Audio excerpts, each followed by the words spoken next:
Baik, Assalamualaikum warahmatullahi wabarakatuh. Kami dari kelompok 2 Sistem Operasi akan membahas tentang Priority Scheduling. Kelompok 2 ini terdiri dari 5 orang.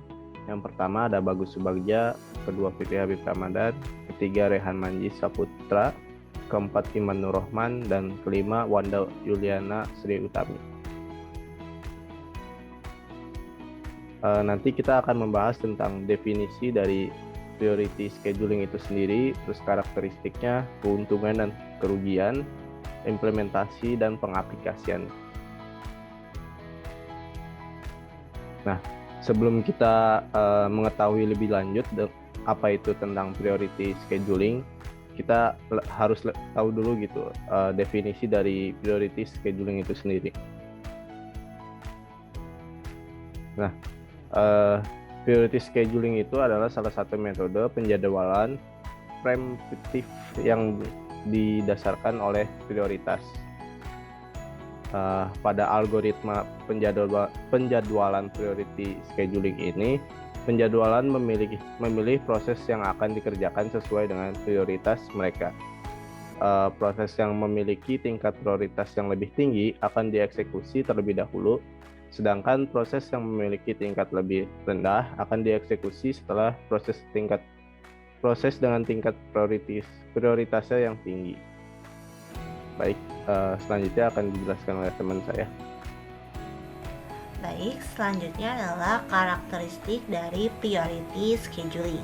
Nah, yang pertama adalah algoritma CPU yang menjadwalkan proses berdasarkan prioritas.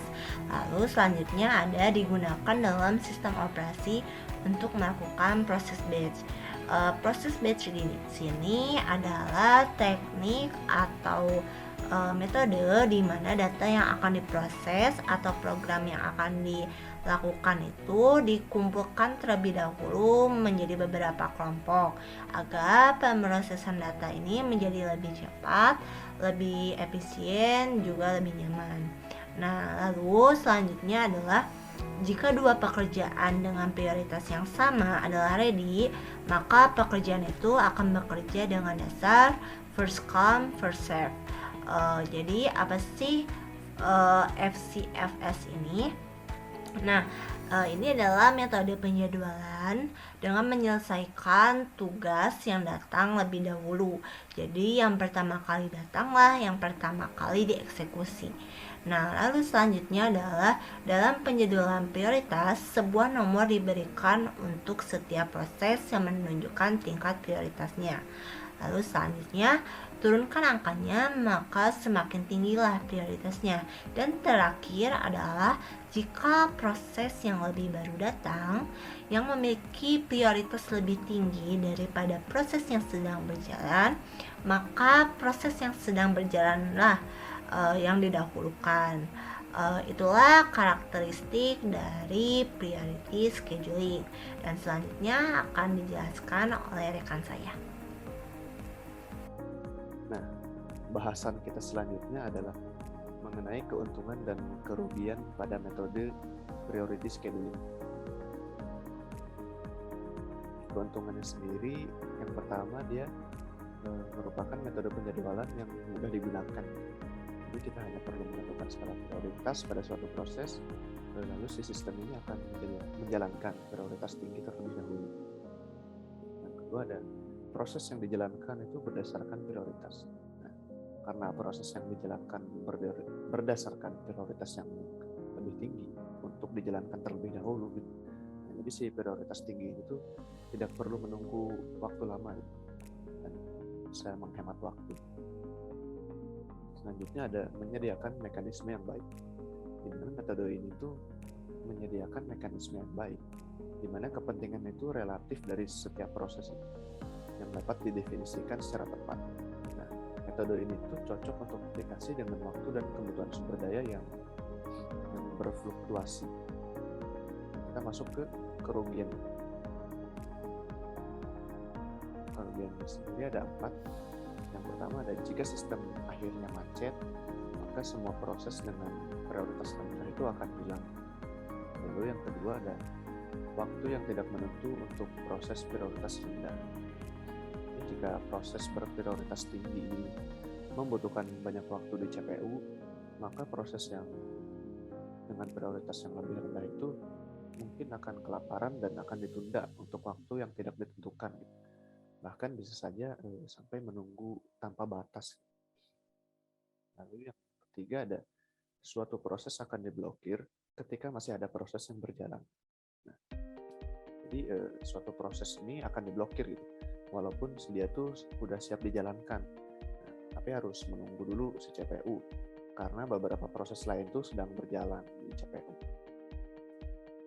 Yang selanjutnya atau yang terakhir ada proses yang berada dalam status menunggu ini mungkin perlu menunggu untuk jangka waktu yang lama.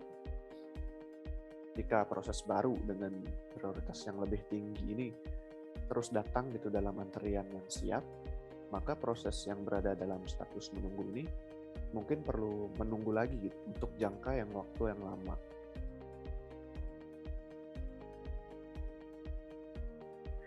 Baik, selanjutnya di sini saya akan menjelaskan pembahasan selanjutnya mengenai implementasi dari algoritma priority scheduling ini. Nah, sebelumnya saya akan membahas beberapa poin gitu mengenai algoritma ini. Poin pertama yaitu pertama-tama masukkan proses dengan waktu kedatangannya, waktu burst, dan tingkat prioritasnya.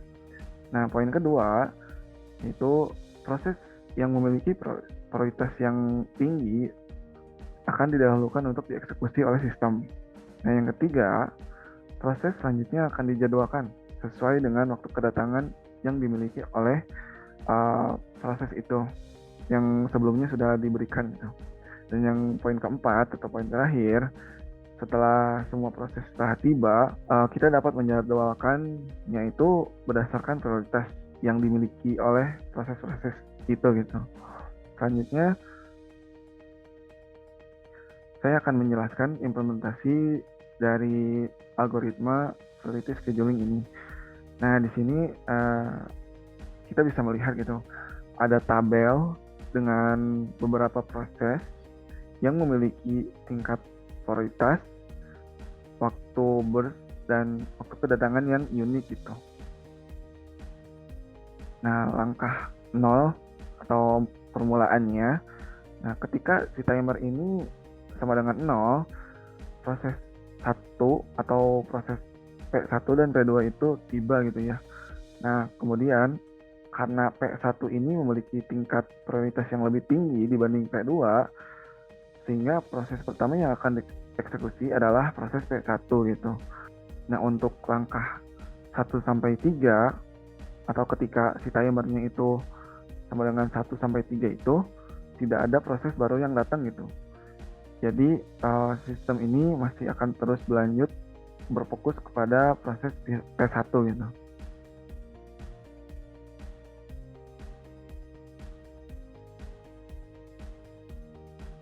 Nah, selanjutnya kita masuk ke langkah 4 atau pada saat si timernya ini sama dengan 4 gitu ya.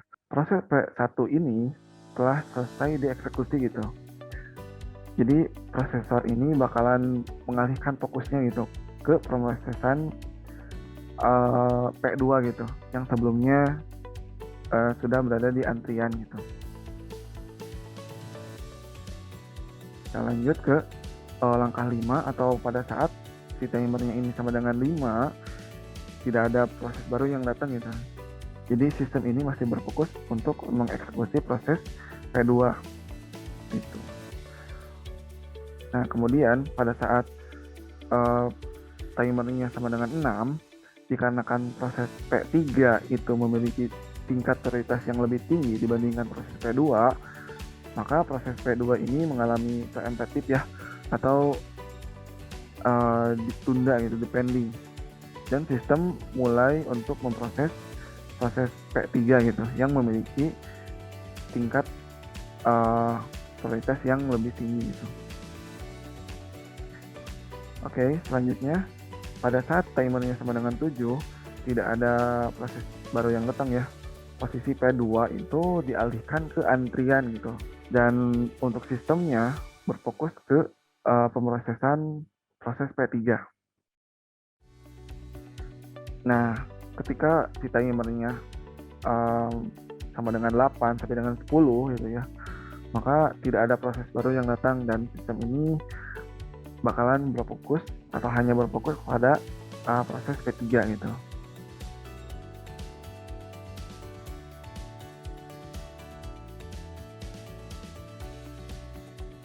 Selanjutnya, pada saat timernya itu sama dengan 11, maka proses P4 ini datang gitu. Tapi si proses P3 ini masih memiliki tingkat prioritas yang lebih tinggi gitu dibandingkan dengan proses P4 yang datang.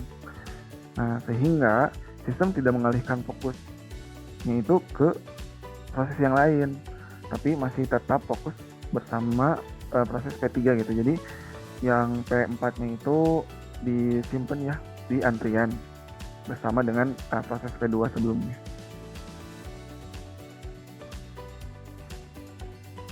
Nah, jika si timernya ini sama dengan 12, kemudian si proses P5 ini datang itu dengan tingkat prioritas 2.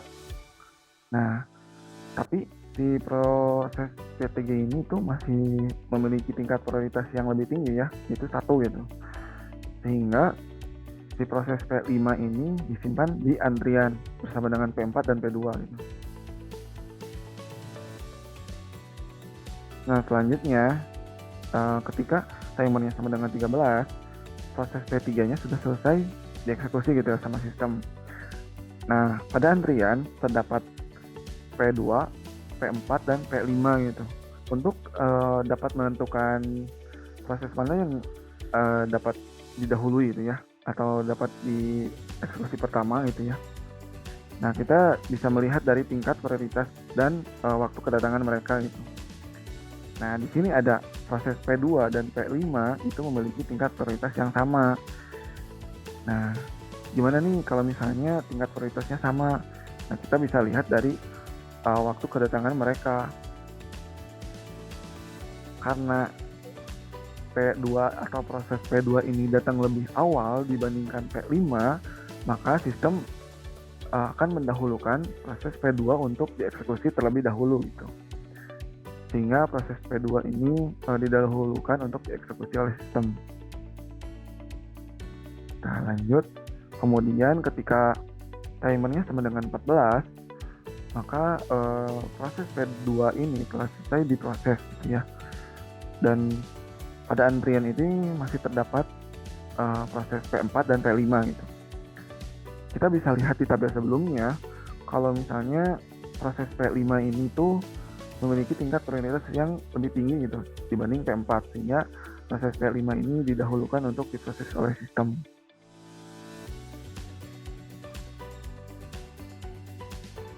Nah, pada saat timernya 15, sistem ini masih berfokus ya untuk memproses proses P5 gitu. Nah, ketika timernya sudah mencapai 16 atau sama dengan 16, maka proses P5 ini selesai diproses ya, atau selesai dieksekusi gitu. Hingga terakhir tersisa ada proses P4 gitu ya. Dan langsung otomatis bakalan dijalankan atau dieksekusi oleh sistem gitu. Nah, terakhir ketika si timernya ini tuh sampai atau sama dengan 20 gitu. Nah, proses P4 ini telah selesai dieksekusi dan tidak ada lagi proses yang tersisa gitu. Nah, ini merupakan tanda kalau misalnya seluruh proses yang sebelumnya ada pada tabel itu telah selesai semua dieksekusi gitu. Dan demikian penjelasan bagaimana proses-proses ini tuh diproses gitu oleh sistem dengan menggunakan algoritma priority scheduling. Pembahasan selanjutnya akan dibahas oleh rekan saya. Selanjutnya, saya akan menjelaskan tentang pengaplikasian priority scheduling. Untuk pengaplikasiannya sendiri, mari kita simak video berikut ini yang sudah dijelaskan oleh saya. Untuk pengaplikasian dari priority scheduling, saya mengambil sebuah jurnal yang berjudul Implementasi Sistem Operasi Real Time pada Arduino Nano dan Media Komunikasi NRC 2401 untuk mengukur ukuran tersebut, kelembapan, dan intensitas kerja. Nah, jurnal ini dibuat oleh Eka Nandra Sugianto, Wijaya Kurniawan, dan Daniel Sayuti dari program studi teknik informatika Fakultas Ilmu Komputer Universitas Brawijaya. Nah, di sini tuh menjelaskan untuk pembuktian dari periodic scheduling dan juga analisis dari algoritma tersebut. Nah, di sini tuh implementasi atau pengaplikasian algoritma periodic scheduling ini dilakukan ke Arduino Nano. Nah, jadi ini tuh bikin task-task gitu buat sensor-sensornya gitu kan. Dan terus si task-task tersebut diberi sebuah priority gitu. Di antaranya ada task LDR, lalu task DHT11, dan task NRT 24L41. Dan di mana task tersebut diberi sebuah periode waktu yaitu 300 milisecond atau 300 ms gitu, 3 detik lah bisa dibilang. Nah, kan sudah dibilang tadi kan kalau bahwa task LDR itu dia task yang paling prioritasnya paling utama gitu, lalu ada task RDHT yang si prioritasnya itu yang kedua gitu, jadi terlebih dahulu dibanding task LDR. Lalu ada task yang prioritasnya paling rendah yaitu NRT 24L01. Nah, task LDR ini ketika diuji coba gitu, otomatis dia akan didahulukan terlebih dahulu gitu, tasknya itu akan dieksekusi terlebih dahulu. Bisa dilihat dari hasil uji coba metode preventive priority based scheduling pada node client gitu. Nah, di sini tuh mereka menggunakan uji cobanya menggunakan si task delay. Jadi si Arduino-nya itu dikasih kode micros dan milli untuk mendapatkan waktunya dari proses pengerjaan tasknya gitu. Pertama, pada task LDR dia itu akan dieksekusi dengan waktu 0,55 milisekund. Terus selanjutnya ada task DHT yang dimana tasknya itu akan dieksekusi setelah task LDR, di mana waktunya itu ada kurang lebih 1 detik atau 1068 milisecond. Setelah beres, akan dilanjutkan ke task NRT 24L01. Selanjutnya akan si task LDR ini pengerjaannya tuh mulai sebentar gitu, jadi 0,45 gitu, atau menyesuaikan waktu yang 3 detik tadi kan. Jadi setelah itu dilanjutkan ke task DHT yang seperti biasa, tapi waktunya tuh mulai mengurang gitu. Dilanjutkan ke task NRV yang waktunya juga mengurang. Nah, di sini bisa dilihat untuk pembuktian dari priority scheduling bisa dilihat pada yang selanjutnya gitu, dimana task LDR akan dieksekusi terlebih dahulu seperti biasa, tapi selanjutnya tuh dia yang task DHT yang dimana task DHT ini gak full kayak tadi gitu, gak 1000 kayak tadi gitu, tapi dia terpotong terlebih dahulu oleh task LDR, yang dimana task LDR ini memiliki prioritas yang lebih tinggi. Otomatis task DHT ini akan ditunda terlebih dahulu si eksekusinya. Lalu setelah task LDR ini udah beres, baru dilanjutkan ke task DHT 11. Nah, dari hasil ini bisa membuktikan bahwa ini tuh menggunakan sebuah priority scheduling yang dimana itu ini tuh benar-benar tasknya itu emang diprioritasin terlebih dahulu yang prioritasnya lebih tinggi gitu. Nah, kalau yang lebih rendah dia akan ditahan terlebih dahulu. Mungkin penjelasan dari pengaplikasian dari priority scheduling ini segitu saja ya. Mohon maaf apabila ada kesalahan. Saya mewakili teman saya ingin mengucapkan terima kasih dan wabillahi taufiq wal hidayah. Wassalamualaikum warahmatullahi wabarakatuh.